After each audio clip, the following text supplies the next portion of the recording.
Welcome back to Your Haunted Holiday. This is Lisa. And I'm Lindsay. And I have a creepy one for everybody today. We all know how much Lindsay just loves dolls. Right. They're my fave. Yeah, so this one I feel like was just kind of a meant to be story. So we do these weekly Zoom meetings with our friends and we have, cocktails and we kind of talk and pretend like we're hanging out for a little while. And one of their daughters, Harper, who is actually Lindsay's goddaughter, Harper, you know who you are. How are you? Thanks for yeah, listening. she mentioned Robert the doll, and everybody else was like, "What is Robert the doll?" And I was like, "Oh my gosh, how on earth do you guys not know about Robert the doll?" I And still don't really know much about Robert the doll. yeah, I was just asking you before we started recording how much you know, and you clearly know nothing. So this will be kind of interesting. The other thing that inspired it, so she mentioned that, and then we had a listener actually write to us about her own experience with Robert the doll, and we're going to read that story a little bit later on in this program. But it's just such a cool story. I've been fascinated by Robert the doll for years. I've seen numerous TV shows on it, so I am really excited about this one. This is Your Haunted Holiday with Robert the Doll at the Fort East Mortello Museum in Key West, Florida.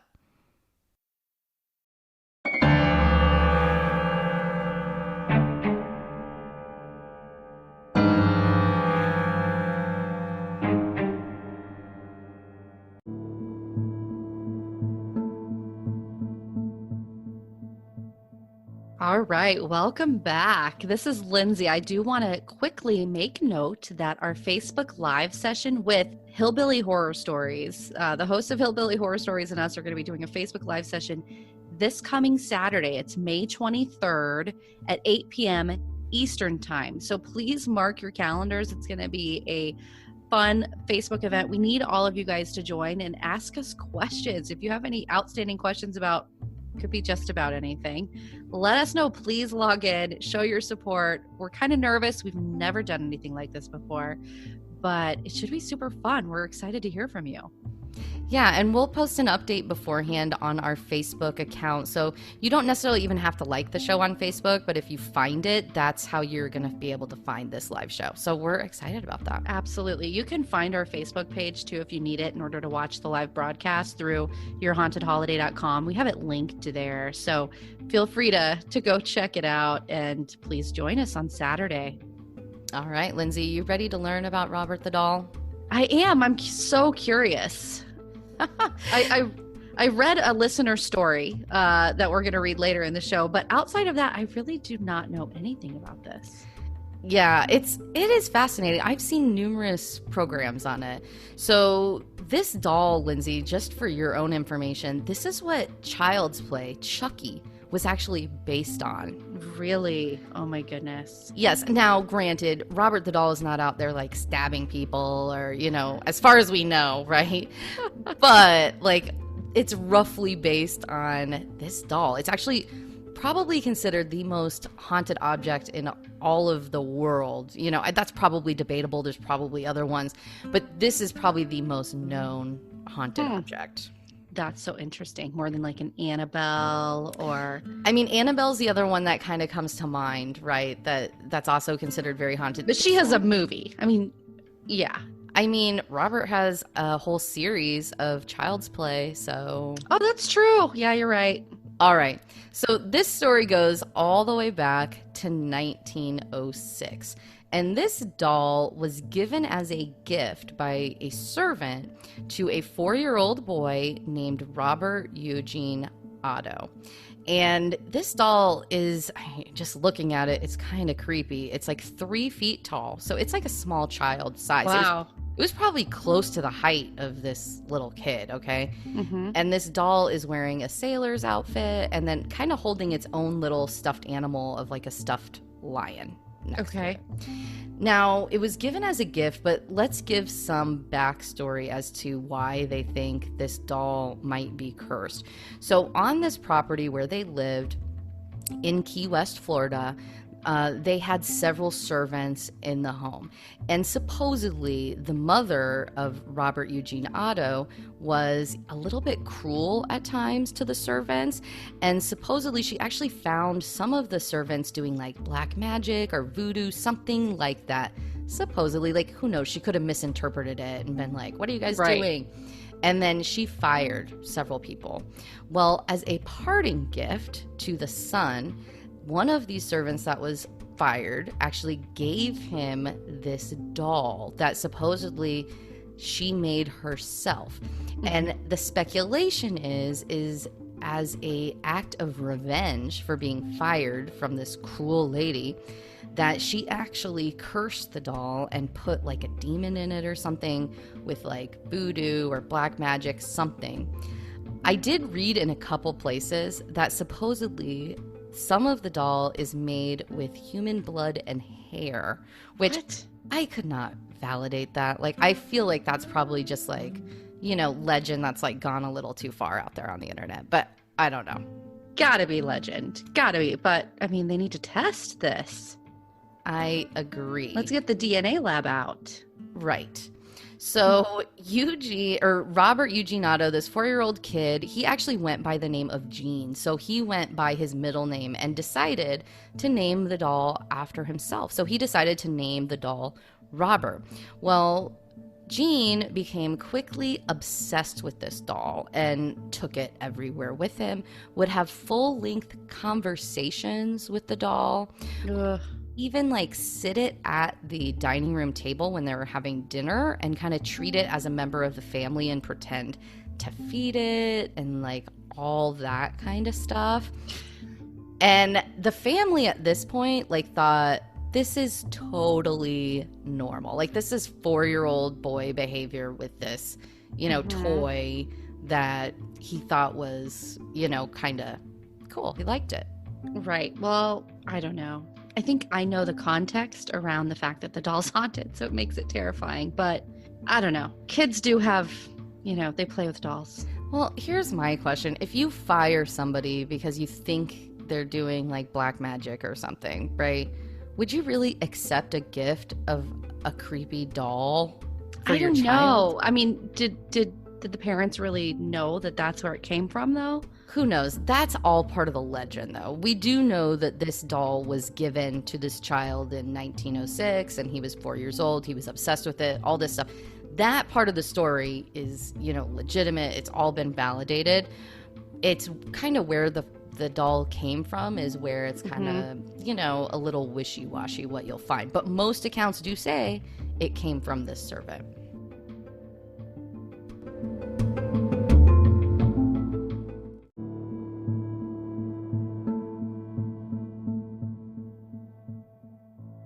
So the parents at this point think everything's normal. They just think this little kid really likes this toy. And then things started getting a little bit weirder than just your average child's toy. So one of the first things that they noticed was, Gene would be in the other room playing with this doll, and Gene would regularly, have full-length conversations with this doll, like a lot of kids would, kind of playing, that kind of thing. But then they started hearing like this deep voice coming from the other room. Yes. Ugh. And demon. At first, they thought it was just kind of like Gene making up voices, but then they were like, that's a really deep voice. Like, how on earth would this kid even make that noise? And so that really started to like creep them out a little bit. And then in the middle of the night sometimes, and Gene would actually sleep with the doll in his bed. In the middle of the night, Gene would wake up screaming. The parents would run down the stairs only to find, Gene is still in the bed. The doll is now in the corner of the room, and all this furniture has been like thrown all over the place. What? Yeah. And Gene, what he would always say when something like this happened to his parents would be Robert did it. Because of course they thought, why would you throw all this stuff around your room? Like, you're not going to think a doll is doing that. But he would always say, Robert did it, and blame it on the doll. I mean, maybe this is true. And that's actually, a famous saying that's still quoted on the walls in the museum where they have the doll today. It Hmm. has Robert did it. I think you can even buy a t-shirt that says, Robert did it. It's a pretty famous saying because every time anything happened, that's what he would do. He would blame it on the doll. And one thing that happened in particular is they would find other toys of jeans like mutilated, like torn up, like shredded, and he would always say Robert did it. Interesting. I'm torn on whether or not he did it. If you just hear that, I would be too, right? Because you could say, well, I mean, maybe it was the little kid just making, scary sounds or something like Hmm. that as the voice, right? However, the parents also claim that they saw this doll actually moving and giggling, like making Ah! creepy giggling noises. That is some scary stuff. That's some poltergeist, like clown under the bed type stuff right there. That's the scariest scene of that entire movie. Terrifying. No Yes. kidding. But yeah, the giggling, I knew that was going to scare you. I need to look up a picture of this Robert the doll right now. I need to visualize this. Yeah, pull up a picture really quick. Yeah, no. That's scary. And it's 3 feet tall and it's like moving around. And giggling and no. Nope. Yep. So not only did the parents see this and the members of the household, but supposedly neighbors also saw this. So neighbors, they would sometimes he'd be placed in the window and the neighbors would claim through that window they could see Robert the doll like moving around on his own. It kind of became like a neighborhood thing. Like everybody was creeped out by this doll, like looking out the window and moving And the around. parents didn't immediately get rid of this doll. What are they thinking? What are they thinking? The doll is moving. It's laughing. That's the end. I The end mean, for me. That doll gets gone to a dumpster. it doesn't even get gone to a dumpster. It gets burned. Like Oh, you it does just get burnt? no, not Oh. in real life, but I would personally burn it. I don't know that I'd put the energy into burning it. But there was one last straw because the family did eventually decide to do something, but they actually would find Gene huddled in like the corner of a room sometimes, screaming, and then the doll standing over him, like looking down on this kid. And they still haven't gotten rid of it. Unbelievable. Right. I mean, they probably just thought they were like going nuts. But then at this Maybe. point, they said, you know what? Like, we've had enough of this doll. So they decided to like lock it up in a chest and put it into the attic. And so at that point, like, apparently they could still hear like giggles and stuff coming from the attic, but it was at least like locked away and Jean was not allowed to play with the toy anymore. So at this point, this doll has been locked in this attic for years and years and years. Well, eventually, Gene's parents pass away. Gene is now an adult. He's actually a thriving artist. He gets married and he inherits this old home where Robert the doll is in the attic. So him and his wife Anne move back in, and Gene almost immediately decides, I'm gonna go get that doll from the attic, right? Like I've always liked that doll and it's been locked away for so many years. And Gene, again, as an adult, becomes obsessed with this doll. And he starts having full-length conversations with it again. He actually would put it in their bedroom in a chair, like looking at the bed. And his wife was like super creeped out. Like his wife, Anne, was like, this is the worst. Like she never liked this doll. Get the divorce papers ready. Yeah, that would be a deal breaker. That's Not what I only would that- call a deal breaker. It's very ring-like, right? It's like he's obsessed with it. There's something drawing him to it, even though it has brought bad things to him. He's still drawn to it for some reason. It's interesting. Yeah, it's super creepy. So that happens. He also, because he's an artist, he actually, would paint with it sitting next to him. He'd paint and talk to this doll all the time. In fact, the house itself became pretty famous. It's known as the artist house even today. And a lot of times Jean would like put it propped up in the window in the attic, and when kids would like ride by on their bicycles, they'd always be like, don't look at the doll. And like the whole neighborhood was just terrified of this doll, because not only was it creepy, but supposedly people claim that they would see it moving around up there by itself. Man, that's scary. It is scary. But here's what's even scarier, because it seemed to actually impact Gene's personality when he took this doll back out. Because not only did he do all these creepy things, like set it next to their bed, like that's creepy enough, right? But he would go through these crazy mood swings, right? It was almost like Dr. Jekyll and Mr. Hyde, right? Like he would be totally normal, never had any issues, and then all of a sudden like just go into this rage. And supposedly he would actually sometimes become physically abusive to his wife during these mood swings, and he would never, or claim at least, to not remember what he did when he would kind of like snap out of it. And guess what he would say, Lindsay? Robert did it. Robert did it, is what he would always blame these mood swings on. So either there's like a demon in this doll, or this guy has like the worst excuse ever. Like, absolutely. Yeah. Or he's just a terrible person, but hard to say. Hard to say. So at some point in 1974, Jean passes away. Anne has the house and decides she's going to lease it and move somewhere else. And she actually put a clause in the lease that Robert the doll should be the sole occupant of the attic, which is a very weird thing to put in a lease. Right. So she told the family, like, nobody else should be going up there. Like, that's Robert the doll's territory, I guess. So she must have been a believer to some degree. Definitely. She must have.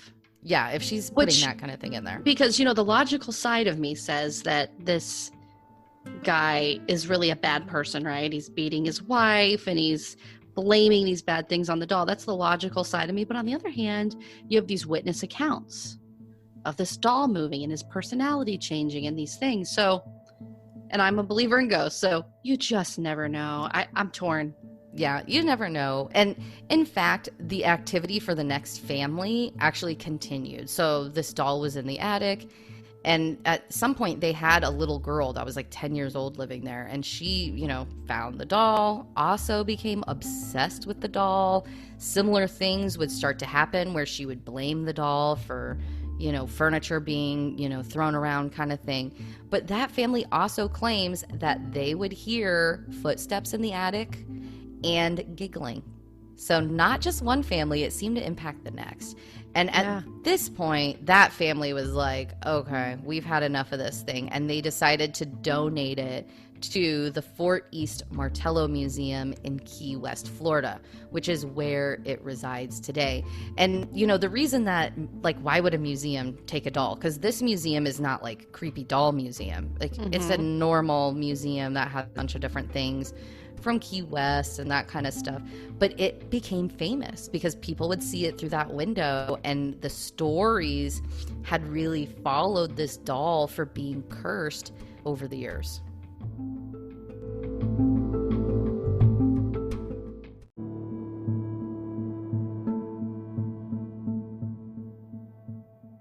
All right, so this doll is now in this museum. And I will say, like, there seems to be, if you watch all these videos on it online, it is everywhere online, by the way.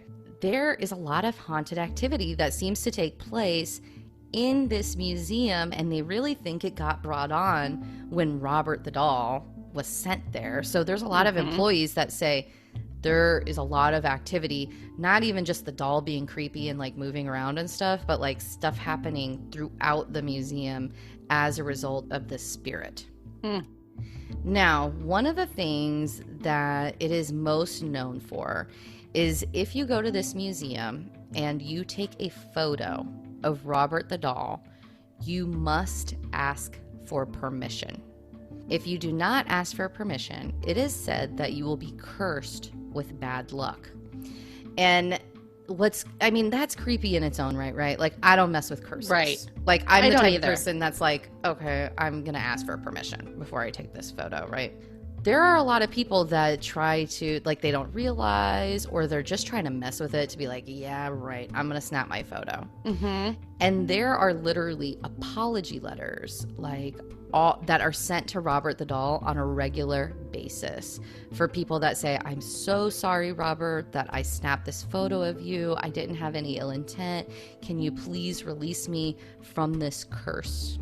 So some of the things that people have had happen, like, they've had people that have pretty minor things happen that are just like weird bad luck, but then they have like some major things happen that, like, people really think this doll has significantly impacted their lives, including severe car accidents, people dying type of things. There was one letter that I had read where this woman's, flight got canceled. There was a hurricane.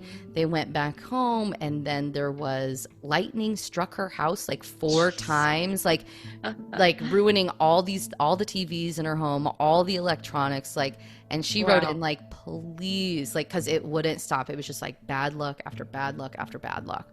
And then also like heart attacks happening. So not only impacting you, but like members of your extended family.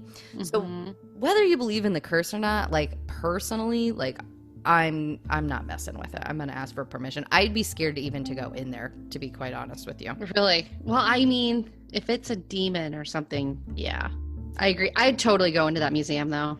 Yeah, I think I would too, but it would still creep me out, for real. Like, even researching this story, I had to pull up all these pictures of, like, all these articles where pictures of Robert the Doll is.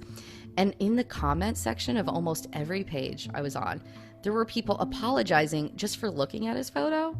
And I was like, oh my gosh, am I supposed to write a comment that I'm going to apologize for looking at his photo? Like, I did not snap a photo of this. There was one really funny YouTube video, and I will try to post this to our website, yourhauntedholiday.com, in the episode section for you guys to look at. It's kind of long, and he does like basically like a whole tour of this museum place, but it's like him and a couple of his friends, and they're both YouTubers, and they kind of have like the run of this place, like nobody else is there. And this guy had obviously been there numerous times before, and he takes this curse very seriously, the guy that's doing the video, okay? And then he has his other YouTuber friends that are there with them who are not taking this curse seriously at all, right? So, like, they're doing all kinds of, like, they're taking all kinds of pictures without asking for permission. But then his friends bring out, like, a Ouija board. And this guy, by the way, is, like, freaking out. He's like, guys, don't mess with this. Like, this is serious, blah, blah, blah. So his friends bring out a Ouija board, and they start asking questions. And, like, the first one was, like, is Robert the Doll here with us? And it said yes. And they already, they're freaking out because they're like, of course it said yes. Of course it did. Right. They're like, I'm not moving it, bro. I swear I'm not moving it. So then I'm living this. I don't even need to watch the video. I'm living this with your descriptions. I'm giving you the good parts. And then all of a sudden, they say, do we have permission to post this to YouTube? And it goes to no. And then they go, what happens if, we do post it to YouTube anyway? And it spelled out death. No. Yes. And the guys, like, freaked out. So these guys with this Ouija board, it was just a funny video. I'll try to post the link to our episode section. But yeah, it appeared that Robert the Doll might actually be messing with this Ouija board. Maybe, right? I mean, that's explainable from a YouTube video perspective. But also a couple other creepy things happened while they were there. Like, right during the Ouija board thing happening, all of a sudden they look over and there's like this rocking bassinet is how I would describe it. And it started rocking on its own. Ugh. And then a little earlier in the video, a piano played on its own, like a few keys. Yeah, so I thought that was interesting. Did any of those guys die? That's what I couldn't find out. Like, I was like kind of like starting to follow it a little bit, like what happened, because the guy who was doing the video was very concerned. He's like, we need to watch him. He might be in trouble, So we talked about how you could be cursed by not asking permission to take a photo. And like I said at the top of the show, we did have a listener who actually went there and has an excellent Robert the Doll story. Granted, it's no lightning strikes or car accidents, but I think it's pretty indicative of what a lot of people report. Yes. So we got an email from Faith Huffmaster. Thank you so much for listening. Sounds like she's been listening for a while and she enjoys the show. So she sent us her Robert the Doll experience. So she says, I've been to Key West many times and go on the ghost tours every time I go. Robert the Doll is one of the many attractions there. For my senior trip, my family and I went and visited Robert while on a ghost tour. The guide told us at the beginning of the tour that we had to ask Robert for permission to take his picture. And we had to also compliment him and tell him that he was a handsome boy. If we didn't do those things, he would do petty things. So petty, that's interesting. He would do petty things towards us as revenge. We were to never treat him as if he were just a doll. Well, I decided not to take a picture, but my brother, my mom, my dad, and my friend all did. Everyone asked him for his permission except my dad. So my dad had always been this tough kind of man, a man's man, if you will. So of course he didn't ask, but we had no idea he didn't ask until all of our things started to go missing. Dun, dun, dun. The first thing to go missing was something as simple as garlic salt, so petty, obviously, that we had bought at the store for our steaks. Everyone saw my mom ring it up and put it in the bag with her condiments. But as soon as we got back to the beach house, it was nowhere to be found. We looked everywhere. Mom said it was Robert's fault because Dad never asked to take his picture. But I was like, yeah, whatever. So the next day, me and my best friend bought these delicious French macaroons, and we decided to save them after eating a couple. They were pricey, so we wanted them to last. So the next morning, we were looking forward to eating our macaroons that we kept in our room so no one would eat them. Well, I go to open the box, and they were empty. So I asked my friend, and I say, did you eat the last of those macaroons? And not share? What the heck? And so she says, no, I thought you did. So then I go and threaten my brother and ask him if he ate them. And he tells us he did not. He will be straight up honest and tell us if he eats something of ours. So I knew that he wasn't lying. And then lastly, we chartered a ferry to the Dry Tortugas, which has an old military fort. And it was one of the most beautiful places I've ever been to. It's beyond words. But anyways, I'm taking pictures with my friend. We're diving in the water, and then we decide to take pictures under the water. We both have new waterproof cases on our phones, and we are being very cautious the whole time. Well, all of a sudden, my phone stops working. I go back to the shore, take it out of the case to see if water got in, and it was dry as a bone. No water was in it or on it. So there I am with a ruined phone. I wasn't mad about it, but I was crying because all at once in a lifetime, my photos were gone, forever. It was so upsetting. So there's my story about bad luck in the Keys. Every time we go now, I make sure that everyone asks Robert for his permission before snapping a picture. My dad passed in 2017 on Christmas Eve, and I know that he is probably rolling his eyes at me while I type this. LOL. Faith, awesome story. We're sorry to hear about your dad passing, but we really appreciate you reaching out. We enjoyed that. She sent us some other interesting information about some other locations, but this one fits perfectly with this episode. I loved that story because, like I said, I've been, interested in this Robert the Doll stuff for years. And so when I saw that story come in, I was like, we have got to tell this. Because, like I said, it's very much like what a lot of people experience. And I would be so pissed about those macaroons. That would get right under my skin. The cell phone thing would really get me, but I love that the tour guide was like, he'll do petty things, right? Petty, the key word, not death, like these dudes experienced with the Ouija board, but petty things. So you got macaroons, you got garlic salt missing. I mean, the phone is a little bit more pricey, but garlic salt is also a critical spice component. Yeah, absolutely. I understand it's necessary, right? But one hilarious. Of my favorite seasonings. I just thought it was such a funny story that those things happened. Right? And her dad had some guts to do that, because I'll tell you what, I wouldn't, because most of the time it is petty, but there are a lot of people out there that claim that he has had a major impact on their lives, and they attribute it to this doll. The other thing I'm going to talk about just really quick is, so obviously you need to ask for permission. That's the big thing. So if you decide to go on a haunted holiday here, be sure to ask for his permission unless you want your macaroons taken or garlic salt missing or phones or, whatever to happen. But apparently, just around him, like you can feel kind of like a strong, dark presence, okay? One of the creepier stories that I read was there was kind of a local ghost tour guide in Key West, and he went, and this is must have been before he's in a case, because he's in a case today. You cannot touch him. But supposedly Robert the doll does not like to be touched. Like there's only like one person that apparently, which is creepy in its own right, that she's his caretaker and can touch him.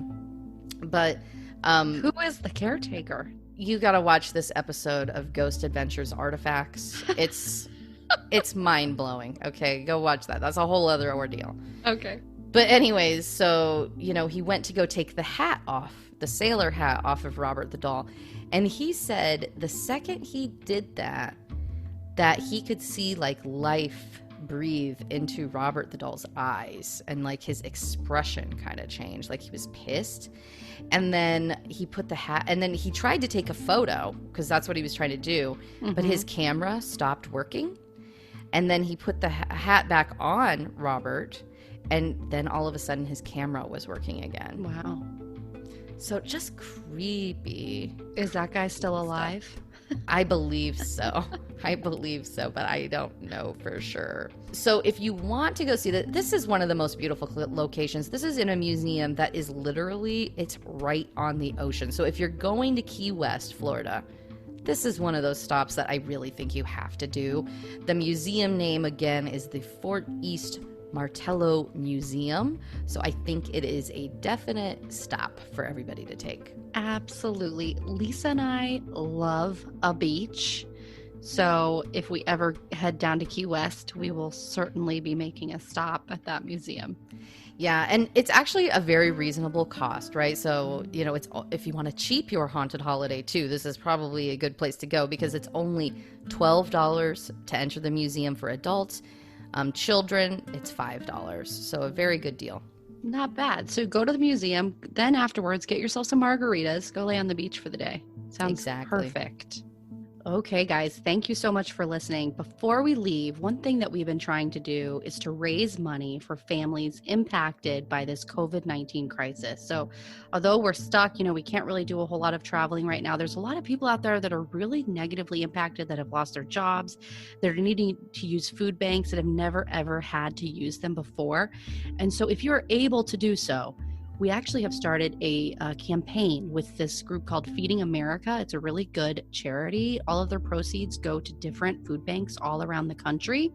And if you go to our website, yourhauntedholiday.com, there's actually a link there. If you scroll down on the front page, it says Help YHH with our Feeding America campaign. And there's a link where you can go and you can pledge money. Any little bit counts. You don't need to donate a whole lot of money, but if we can get a lot of our listeners that are able to donate just a few bucks here and there, I think we can actually get close to our goal, which is like, I'd love to hit just $1,000 would be super exciting for us. So we're just looking for a way to give back in these times. So please go to our website, find our Feeding America campaign, and make a small donation if you can. And it makes a huge difference. I donated $100 and they told me at the end that is enough to make 1,000 meals. Imagine what an impact 1,000 meals is. Absolutely. And one of the better things you can do right now, from what I'm hearing, for food banks is to actually donate money, because it gives them the ability to go buy the things that they need for their food bank that they maybe haven't received a lot of donations on, and to buy like the perishable stuff. So please go. I've posted something on Facebook with the link to our campaign, and then it's also right there on our website too. All right. So we also have received more reviews this week. So thank you guys. Thank you. We love them. We love reading them. If you do like the show, please rate us 5 stars and make sure to subscribe to our channel. We read the reviews and we appreciate them all. We also have Facebook page, Twitter, Instagram, YouTube page. Go subscribe to that if you want more information on our show. And you can find us at yourhauntedholiday.com. Thank you, everybody, and stay safe.